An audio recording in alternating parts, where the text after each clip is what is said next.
ఉగాది నవరాత్రులలో 5వ రోజు స్కందమాత ఆరాధనకు అంకితం.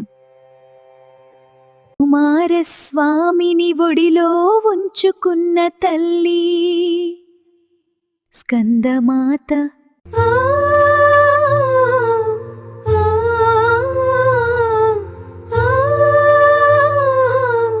ఈ రోజు పూజిస్తే కుటుంబంలో శాంతి, ఐక్యత పెరుగుతుంది.